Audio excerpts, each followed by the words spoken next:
I'm going to be making some classic fried chicken sandwiches. The bread here is going to be some brioche buns, 30% butter, 62.5% hydration. You really don't taste all that butter, but the added fat does help prevent it from collapsing from all the meat and toppings and sauce that's going to be put on it. So you want to roll these into nice, tight, round balls. Of course, you can see they're getting a little sticky here, so you can use some flour, but just don't use so much that you got to bury them in flour. Basically, you want to flatten these out, pull them to one end, pinch the sides as you can see here, and so you can get nice, tight, supple buns here.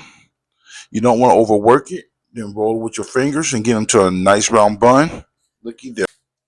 Now we have the beautiful golden brown buns here. We're going to finish them off with a little bit extra makeup to get them extra glossy and extra sexy.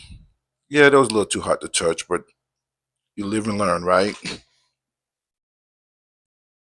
As you can see here, these are some sexy and soft buns here. Now I'm going to start preparing the chicken here. Of course, it's chicken breast. Thighs are better, but these are easy to handle for the shape and size. I'm slicing these a little bit different than how normal people would do it. The in-game product is going to leave you with two pieces of chicken that are both looking nice and thick instead of you having these long, thin, patty-like breasts here. Now I'm going to season and marinate the chicken, beginning with some hot sauce to help penetrate that chicken and give it that zest. Also going to do some salt here to enhance the flavor. Next, I'm going to get a little bit lazy here. I want to use some all-purpose seasoning, as you can see there. Then I'm going to be bagging this chicken up, put it into a vacuum chamber sealer so that it'll be ready and marinated within 2 hours like it was marinated overnight.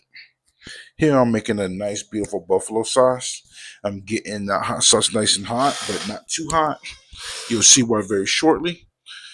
Of course, yeah, I'm cutting up the butter. Again, you'll see why. This is going to be like a Beurre Blanc sauce where you put cold butter in there to help emulsify.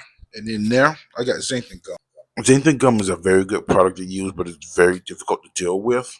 One of the ways I deal with it, since I don't have an immersion blender, is that I put some oil in there, stir it up, and then I put in the sauce here. You're going to see very shortly that this sauce is going to already be thick and velvety.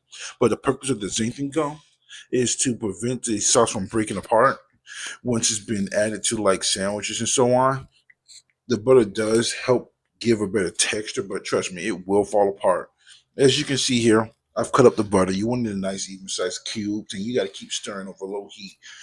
Don't let it get too hot, or else it will still fall apart. Even that xanthan gum will not protect it.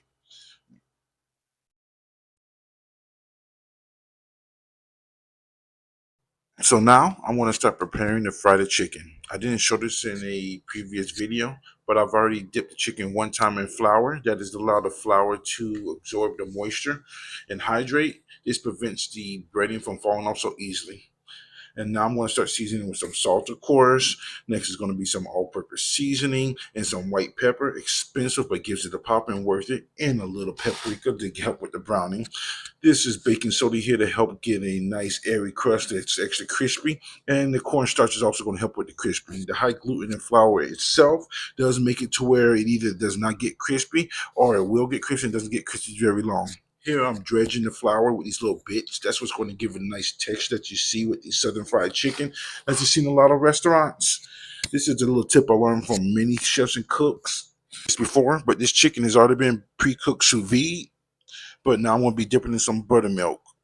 What you're going to also notice that when I dip it in the flour, we don't just simply dip it, we press into it to help create those flaky bits of texture that you would get in restaurant quality fried chicken. And now you get to see me with some homemade French fries. I'm aiming to get some golden brown French fries like Five Guys here. I did make these myself. As you can start seeing, they're getting nice and golden brown, just like Five Guys. So now I'm also going to be slicing my buns. As a tip here, you want to hold the bun up and slice straight down. This helps create an even slice. This before, but I don't like thin fries. I like to be able to feel them. I like a little bit of meanness to them. Of course, when I'm taking these out of the fryer, you're gonna see I'm gonna put some salt on them. But I really do think crinkle cut and also thin cut fries are just terrible. So we're almost at the end here, and I think I'm losing sense of reality because this chicken has become more work than my son and my girlfriend. You again do want to let the chicken sit again after the last breading procedure so that it hydrates, as explained, to prevent the crust from falling off so easily. I'm going to let the music play for a little bit for this point, but the finished product is going to be two chicken sandwiches, of course. One is going to be a classic Southern fried chicken sandwich with mayonnaise, lettuce, and pickles. The other is going to be a buffalo fried chicken sandwich with cheese, bacon, blue cheese dressing, buffalo sauce, pickles. Look at that dripping on there.